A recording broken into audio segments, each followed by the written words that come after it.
if I thought that we were going to see the kind of measurements that we're getting even up to this past week in Denver, I would say, maybe we'd get lucky here and there. But I keep telling my friends and my staff, I can't believe this is the truth. I just can't believe it. Like, this is really the truth. So we started partnering with the University of California, San Diego, and their research department, their wonderful research department.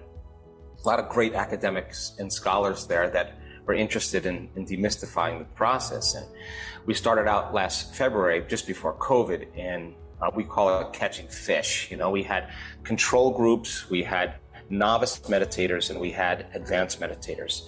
And we wanted to see advanced meditators, people who do my work for more than 6 months, and they do it just about every day or 5 times a week. And novice meditators are people who came, saw the introductory courses, didn't really have a lot of experience, and then we just grabbed a bunch of controls that were husbands or wives or people that were there that just going to hang out at the hotel for a week. And we wanted to see what kind of dramatic changes. So we took a lot of pre-measurements, and we took a lot of post-measurements, both brain scans, HRV scans, and then we drew a lot of blood, and we were looking at thousands and thousands and thousands of biological markers that cells produce when they're healthy and when they're sick. And we have sophisticated instrumentation that we have access to. And so right after the study, I get a call from the vice chair of research there, and he says, I think we need to talk. And I said, okay. And he said, you know, I love when he says this, we have some really compelling data. And we saw some people in the advanced meditator group came in like really stressed and really sick. And then in 7 days, there was a dramatic drop in their cellular function across the board when we looked at their plasma, like dramatic. So we started looking to see what is it in this blood that is so unusual. And so COVID happened, and we said, let's apply for a grant to do research for COVID. You know, so a group of us got together, we wrote a grant, and we took the blood of one particular person who had dramatic changes, who, by the way, also sent in, unbeknownst to me, his story of his transformation was nothing less than supernatural, his inward event that was so transcendental. And we happened to capture him during that event. He had a HRV monitor on, and the amount of love that he was feeling was certainly a lot of love. It wasn't a little bit, it wasn't a lot, it was a supernatural amount. The amplitudes on his measurements tell us something profound's happening. Then we happened to capture his brain right after the experience in our post-measurements, and there was a lot of great changes going on in his brain. So when we looked at his blood, all of a sudden we got a story, we got brain changes, heart changes, and a lot of coherence. And when we look at his blood, we say, okay, something's crazy happening. So let's take a pseudovirus that acts just like SARS-CoV-2, and let's subject the control group to the SARS pseudovirus, see what happens. Let's subject the plasma of the novice meditators, and let's look at the plasma of advanced meditators. And as you would suspect, the controls, the cells in the plasma absorbed the virus, and when it gets inside the cell, it produces a bright red field. So we saw the cells infected. Then we looked at the novice meditators, and we saw some cells were infected and others weren't, or there was some type of resistance. But when we looked at his blood, there was an absolute resistance to the SARS virus. And we subjected his blood before the week long, and his blood was very infected. But at the end, when we subjected his blood to the COVID virus, there was a strong resistance. So then we took electron microscopes, and we did a surface analysis, and you could see the cells, the actual SARS virus inside the cells of the controls. You saw in the novice some inside, some outside, but on his and a few others, you just saw the virus outside of the cell. So this is dramatic news here. So at this point, we've actually just yesterday found out that we isolated the molecule that's so important for this kind of activity, and we took his blood and others' blood, and we subjected it to cancer cells.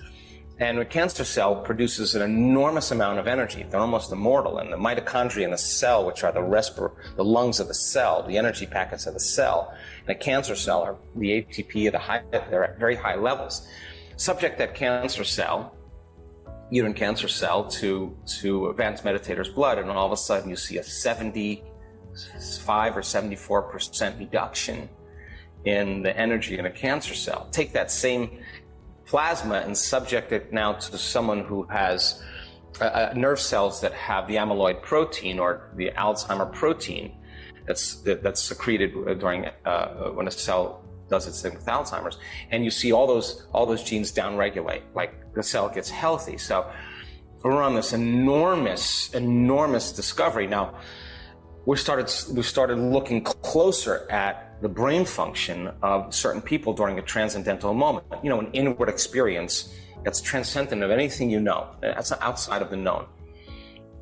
And the amount of energy that we're capturing in a person's brain when they have those moments it's so outside of normal, and it tends to be in these beautiful mathematical formulations that are just like the golden mean, that kind of spiral that makes up ears and shells and universes and everything else, the patterns, in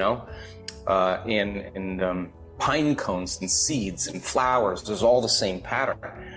So we start looking at the data, and the mathematical probability of something like that happening is statistically impossible according to the research. And if it did occur, it would happen as a random event that would last for a millisecond. And here we got this sustained states. So like if you're listening to me right now, your auditory circuitry is going, I'm talking, you may have a little visualization of what I'm saying, so you might get a little activity. But if you look at the brain, it's about 4% of the brain, maybe 5% of it firing at one time. So when you get this amount of coherence, what syncs in the brain links in the brain, so you get this kind of intense amount of order in the brain, and waves build on waves when that happens. So 28% of the brain is functioning in order as compared to 4%, and the person's having an arousal. And there's so much order taking place in their nervous system. Remember, stress is autonomic dysregulation. The autonomic nervous system dysregulates. The amount of energy, the frequency, the intensity is happening in the autonomic nervous system that's causing the person to feel an arousal. And the arousal is nothing short of ecstasy or bliss, and they experience wholeness. And so we see more wholeness reflected in the nervous system. There's the blindness, now it's gone. There's the deafness, and now the deafness is gone. There's the stage 4 cancer spreading to the bones, to the peritoneum. There it is, and then there it's not. The person's getting a biological upgrade.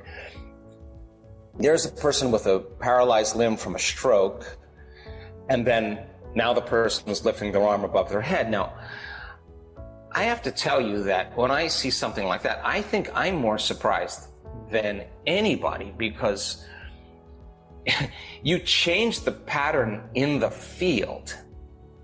You change the hologram in three-dimensional reality. It's not the tumor. The tumor is the illusion. It's the projection from source, right? It's the pattern that's in the field that's causing the projection.